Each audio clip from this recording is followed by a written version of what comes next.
गुरुवर के चरणों में सादर वंदन नमन नमोस्तु नमोस्तु नमोस्तु। और श्रेष्ठ श्रावक पद्मावती देवी को भी मैं सादर जय जिनेंद्र करते हुए शुरुआत करता हूं सवाल की।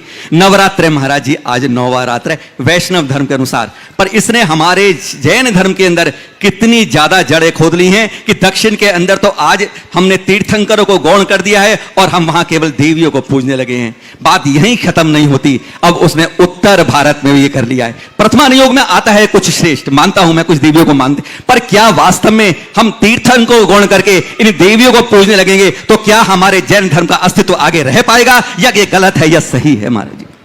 सबसे पहला सवाल तो ये है कि जो लोग इन्हें पूजते हैं वो क्यों पूजते हैं?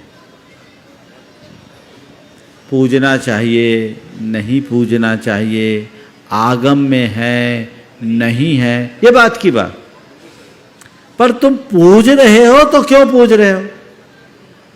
एक बहन जी मेरे पास एक बार आई, उन्होंने मुझसे पूछा, महाराज जी पद्मावती आदि देवियों को देवी देवताओं को पूजना चाहिए।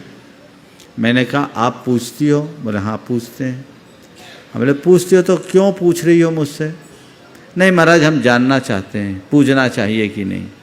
मैंने कहा अच्छा आप क्यों पूछती हो, आप क्यों पूछती हो? तो उन्होंने कहा महाराज इसलिए कि कहते हैं इनकी पूजा करने से रोग शोक संताप, उनके हाथ में दो माइक, उनको पूजने से रोग शोक संताप नहीं होता। हमने कहा अच्छा आप कब से पूछते आ रही हो? बोला महाराज जी करीब 20 साल हो गए। फिर आपके घर में तो कोई बीमार नहीं पड़ता होगा? महाराज यही तो समस्या, कोई ना कोई बीमार पड़ा रहता। अच्छा आपके यहाँ कभी कोई शोक नहीं हुआ होगा? महाराज बड़ा टेंशन है, पिछले 1.5 साल में 3 मौतें हो गई जिसमें 2 कच्ची मौतें हो। अच्छा आपको कोई टेंशन तो नहीं होगा? महाराज जी पूरी फैमिली में बहुत टेंशन है, जब से हमारी सासू माँ गई है सब भाइयों में बड़ा डिस्टर्बेंस चल रहा है, रात दिन टेंशन है, महाराज जी कोई उपाय बता दीजिए ना।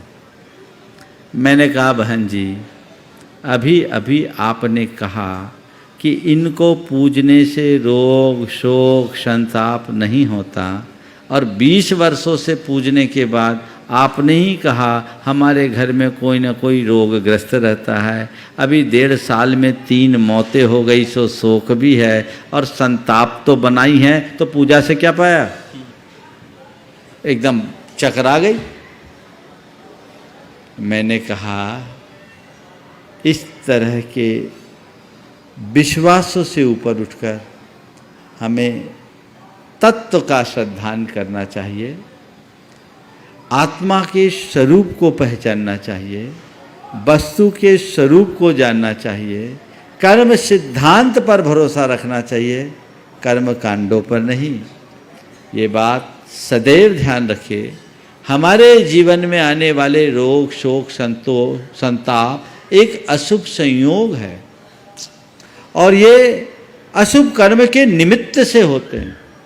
इनका निवारण तभी होगा जब अशुभ कर्मों का निवारण होगा, और अशुभ कर्मों का निवारण का और कोई उपाय नहीं है सिवाय प्रभु स्मरण के। भगवान को भजोगे, परमेष्ठी का स्मरण करोगे तभी होगा, और तब भी हो ये कोई गारंटी नहीं। बिल्कुल। लेकिन प्रभु की शरण में जाओगे, तुम्हारा रोग शोक संताप मिटे या न मिटे, तुम्हारा मन शांत जरूर हो जाएगा, तुम्हारा मन निर्मल जरूर हो जाएगा। इसलिए इस झमेले में मत पड़ो किसे पूजूं और किसे न पूजूं। मैं क्या कहूं, बड़ा देखकर दुख भी होता है और आश्चर्य भी होता है कि इतना उत्तम तत्व ज्ञान युक्त जैन धर्म आज थोथे कर्म कांडों में उलझ करके रह गया है। मूलभूत तत्व ज्ञान आज लोगों तक नहीं पहुंचाया जा रहा है, उसे बस छोटी छोटी बातों में उलझा करके रखा जा रहा है। और लोग भी हैं जो अपने हल्के मनोबल के कारण अंधविश्वासों से ग्रसित हैं, अज्ञान से प्रेरित हैं, हम जैसे साधुओं की बातों में आ जाते हैं और अधर्म को भी धर्म मानते हुए करने लगते हैं। धर्म को भी धर्म होने का भ्रम पाल लेते हैं, हमें इनसे बचना चाहिए।